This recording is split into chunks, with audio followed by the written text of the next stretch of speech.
ओम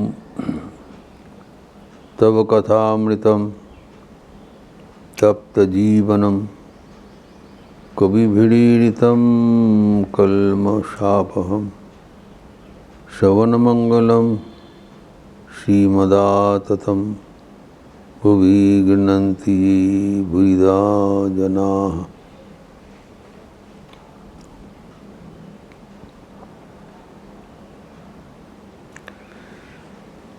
दक्षिणेश्वर में श्री रामकृष्ण के साथ मास्टर महेश्वर के कथोपकथन हो रहा था, इसका चर्चा हो रहा है। इसमें श्री रामकृष्ण ने मास्टर महेश्वर के कहा, जो आंतरिक ईश्वर को पुकारे हैं उनको यहाँ पर आना ही पड़ेगा। यहाँ पर आना ही पड़ेगा।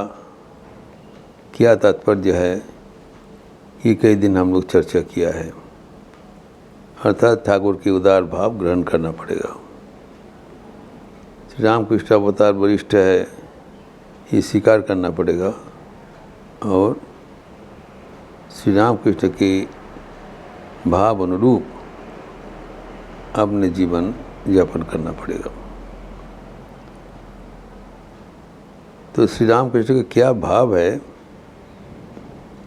वो हम उनके जीवन से देखते हैं, जिसका झांकी मास्टर महेश्वर यहाँ देते हैं। पहले हम देखते हैं वो कितने उदार थे एवं अपने भक्तगणों को कैसे कृपा किया। वचनामृत में जो घटनावली है वो गंभीर तात्पर्यपूर्ण है। यहाँ पर उल्लेखित है कि शाम हो गया, श्री रामकृष्ण थोड़ा सूजी का पायस लेकर शयन कर लिया। ये लक्षणीय है कि श्री रामकृष्ण के जो आहार वो खुद ही स्वयं ही कहा करते थे, दिने बारूद था शाखा भी रात्रि पक्षी आहार। दिन में जो भोजन परिपूर्ण रूप से होना चाहिए एवं रात्रि का भोजन पंछी का जी से लाइट होना चाहिए। उन्होंने जो कुछ कहते थे अपने जीवन में भी करते थे। यहाँ पर उल्लेखित है कि टूक लिटिल, रात में भी ऐसे उनका हार था, 2-1 पूरी और थोड़ा से सूजी का पायस।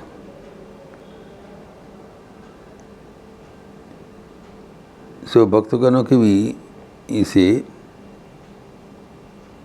नज़र देना चाहिए, वो भी पालनीय है, ताकि साधन भजन कर सकें। रात्रि से अगर अधिक भोजन हो जाने से हम लोग सुबह में साधन भजन करने में असुविधा होता है।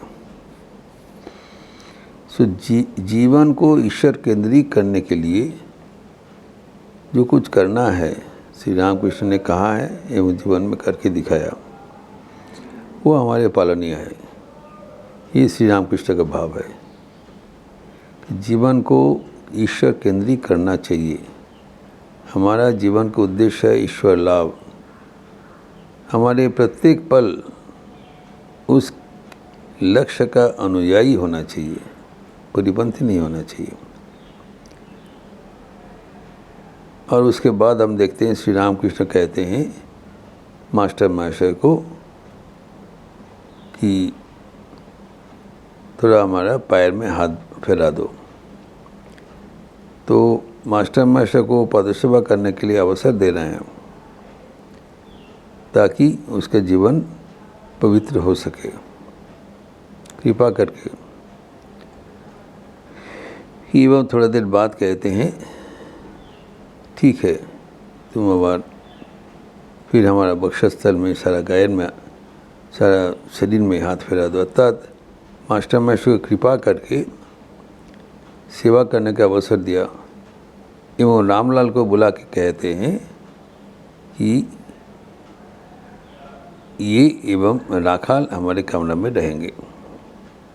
हम जानते हैं राखाल इज स्वामी ब्रह्मानंद जी, श्री रामकृष्ण के मानस पुत्र एवं अत्यंत उच्च कोटि एक महापुरुष है। और पक्षांतर में मास्टर महाशय एक गृह भक्त है जो कि संसार के नाना प्रकार समस्या से झेल रहे हैं। हम जानते हैं मास्टर महाशय के जीवन में कितने सांसारिक दुख कष्ट उनको मिला था। तो ऐसे व्यक्ति और कहाँ राखाल स्वयं ब्रह्मानंद, लेकिन श्री रामकृष्ण दोनों के भीतर कोई फर्क नहीं रखा। ये लक्षणीय बात है। उन्होंने नहीं कहा कि नहीं मास्टर महाशय तो गृह भक्त है, यह नहीं रहेगा। अपने कमरे में अपनी सेवा करने का अधिकार दोनों को ही दे दिया। ये श्री रामकृष्ण के भाव है, दृष्टिभंगी है कि गृही एवं सन्यासी, गृही एवं त्यागी दोनों ही ईश्वर लाभ करने के लिए काबिल है। This is the first time he has made the doors of realization wide open for all, both for sannyasis and for householders. अभी तक था कि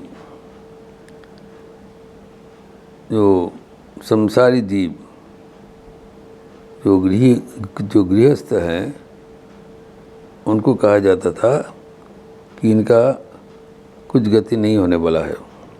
इसे चैतन्य देव ने कहा नित्यानंद प्रभु को, सुनो सुनो नित्यानंद भाई, संसारी जीवेर कहू गति नाई। क्योंकि जो गृहस्थ में है, संसार कर रहे हैं, उसको नाना प्रकार की समस्या को सम्मुखीन होना पड़ता है। ये सब करते हुए भगवान को पुकारने का और अवसर नहीं मिलता है। लेकिन श्री रामकृष्ण के अवतार के बाद ये सब नाश कर दिया कि नहीं, जो जहाँ पर है वो अवस्था में रहते हुए वो जो परिस्थिति है वो चुनौती सामना करते हुए ईश्वर को भजन करना पड़ेगा एवं ईश्वर को लाभ करना संभव है। इस बार संसारियों को उत्साह देने के लिए प्रभु स्वयं अंतिम दिन तक गृहस्थ बनकर रहे। एक ही शरीर में आदर्श गृही एवं आदर्श सन्यासी अनुष्ठानिक संन्यास ग्रहण करके नाम बदल के सन्यासी भी रहा, लेकिन साथ साथ जो संसार का जो दायित्व है, कर्तव्य है, माँ को सेवा करना, पत्नी को देखभाल करना, सब कुछ किया, दोनों एक साथ किया ताकि संसारीगण प्रोत्साहित हो सके। नहीं, ये भी संभव है। ये अपने जीवन में करके दिखाया। आपनी आचुरी धर्म अपरे सिखाए। फिर जब सुबह हो गया तब उनके जो विवरण दे रहे हैं मास्टर महाशय, दैट सुबह होते ही ठाकुर भगवान का नाम लेते थे, नाना प्रकार का नाम लेते थे। अभी लेने के लिए असमर्थ है, गले में उनका रोग हुआ कैंसर, तो बातचीत करने में कष्ट होता है। तभी श्री रामकृष्ण प्रश्न कर रहे हैं मास्टर महाशय को, अच्छा बताओ तो हमारा यह जो बीमारी क्यों हुआ? Is a golden question. Shri Ramakrishna पूछ रहे हैं that what is the reason for my disease. ये गंभीर अर्थबोधक प्रश्न है,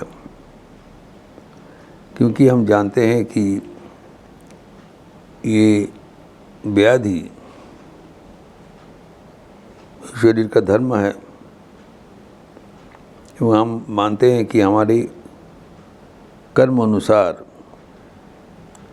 हमें नाना प्रकार का भोग लेना पड़ता है। तो ये नहीं है कि श्री रामकृष्ण अनेक पाप कर्म किया है इसलिए उनको कैंसर हुआ है। यद्यपि औरों को पाप आपने शरीर में ग्रहण किया था, एवं बाद में बताया कि इसी के अनुसार इस शरीर में ये रोग हुआ है।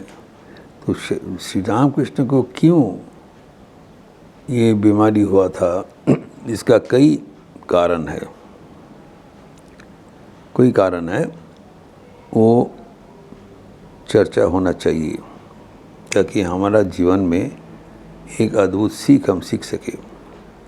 इसका उत्तर पहले ही मास्टर मशाय दे रहे हैं यहाँ पर कि आपका शरीर में ये रोग हुआ है, ये सबको सिखाने के लिए कि इतने कष्ट होने के बावजूद कैसे मन को ईश्वर के प्रति अविचल स्थिर रखा जाए। Is a wonderful lesson how to fix mind on God despite physical illness. ये एक गंभीर चिंतन का बात है कि शरीर में जो रोग होता है ये शरीर का धर्म है। शरीर जो कहलाता है, एक तो ओर से कहा जाता है कि शरीर इस शरीर में ही, तो शरीरम व्याधि मंदिरम, ऐसे कोई शरीर नहीं होगा जिसमें व्याधि नहीं होगा। The body is subjected to prone to various diseases. शरीर में होने से तो स्वाभाविक है। तो अगर शरीर धारण करने से इतना व्याधि होता है तो फिर हम लोग क्यों शरीर धारण करें। उत्तर है शरीरम ब्रह्म मंदिरम। इस शरीर में ही भगवान निवास करते हैं। शरीर के भीतर ही भगवान है।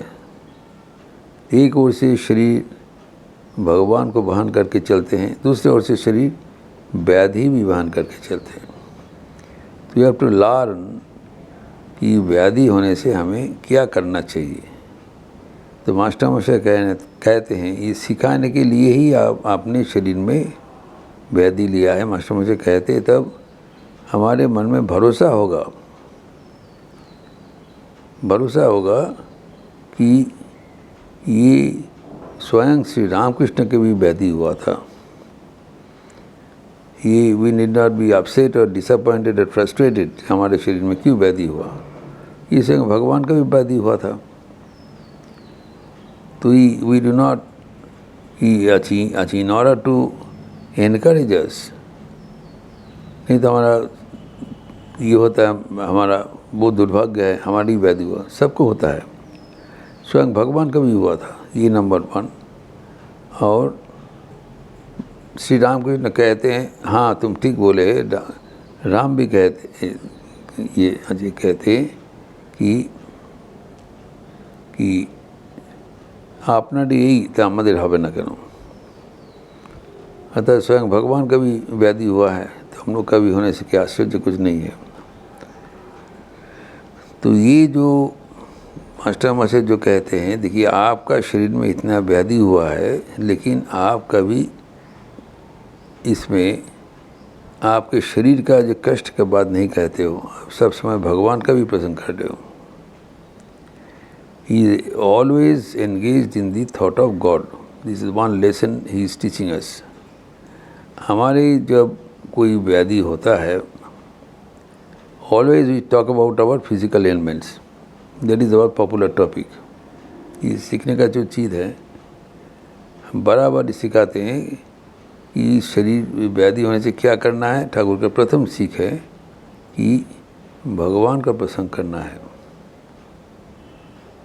ये है प्रथम उनका सीख। और शरीर में उनका क्यों व्याधि हुआ है, ये बहुत एक रोचक प्रश्न है। इसके उत्तर हमारे एक आध्यात्मिक जीवन की बहुत फ़ायदेमंद है। इसका चर्चा फिर आगे भी करेंगे। ओम शांति शांति शांति। हरि ओम तत्सत। श्री रामकृष्णार्पणमस्तु। आज रविवार का अवसर है। सुबह से जप यज्ञ चल रहा है। आप ज़रूर अपने निर्धारित समय पर भगवान का नाम लेते हुए ये विश्वव्यापी जप यज्ञ में शामिल होंगे। 10 बजे के बाद गॉस्पेल ऑफ श्री रामकृष्ण की प्रवचन अंग्रेजी में एवं शाम को 5 बजे के बाद युवाओं के लिए निर्देशित ध्यान एवं भारतीय व्याख्यान पाठ व्याख्या lectures from Colombo to Almora session for the youth एवं संध्यारती के उपरांत सामूहिक भजन। आप लोग सब स्वागत है। अच्छे रहिए, स्वस्थ रहिए, आनंद में रहिए। नमस्कार।